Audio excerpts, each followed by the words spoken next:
তোমার ফিলিং জিজ্ঞেস করে দেন।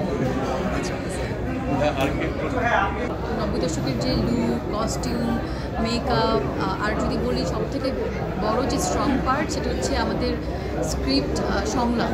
তো মানে থাকে না যে সংলাপ যখন এত স্ট্রং হয়ে যায় তখন মানে ওই ক্যারেক্টারটা আসলে ফিল করতে পারি। যখন অভিনয় করি মনে হয় যে আমি জেসমিন চরিত্রটাকেই আমি জেসমিন ওই চরিত্রে আমি বাস করছি।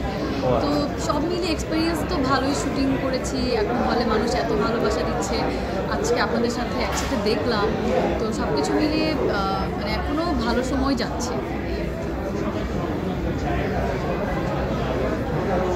জাস্ট ভাই আমাকে বলেছে আমি একটা ছবি বানাবো। তানিম ভাই আমাকে যখন প্রথম ফোন দেয় গত বছর নভেম্বরের দিকে, শেষের দিকে, তো আমাকে বলে আমি একটা ছবি বানাবো এই নভেলের উপরে, ক্রিসমাস ক্যারল নভেলের উপরে।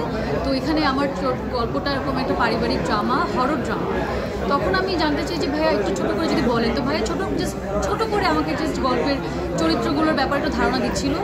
আমি যখন শুনলাম যে আসলে আমাদের এই ছবিতে জাহিদ ভাই অভিনয় করছে, চঞ্চল ভাই করছে, জয় আপা, অপি আপা, মিমি আপা, দিনার ভাই, এত বড় বড় আর্টিস্ট, তারিক স্যার ছিলেন, তো এত বড় বড় আর্টিস্টরা যখন একই ছবিতে কাজ করবে, এটা আমি শুনে আমি বলেছি যে আমি জানি না আমার চরিত্রকে আপনি কতটুকু মানে রাখবেন বা কতটুকু আমার চরিত্র নিয়ে কাজ করবেন, সেটা আসলে আমার মাথা ব্যথা নাই। আসলে আমি এই কাজের সাথে যুক্ত হতে চাই, কারণ আমি আপনার ডিরেকশনে কাজ করতে চাই, আর এত বড় বড় আর্টিস্টের মাঝে কাজ করার সুযোগটা একদমই মিস করতে চাই।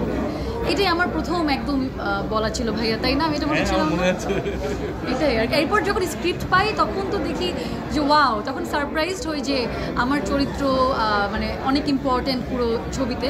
তো এই আর কি, তো একটা সোনায় সোহাগা হয়ে গেল। আমি তো আগে বুঝি নাই যে ও এত কৃপণ, তাহলে আসলে বিয়েই করতাম না প্রথমত। কিন্তু ওই যে মিমি আপা বলেছিল যে ইয়াং বয়সে আপনি এত সুন্দর ছিলেন যে লোভ সামলাতে পারিনি, ব্যাপারটা খুব এই আর কি। কৃপণ জামাই অন স্ক্রিন পেয়েছি, বাট অফ স্ক্রিনে যাতে না পাই এটা দোয়া করবেন। Thank you.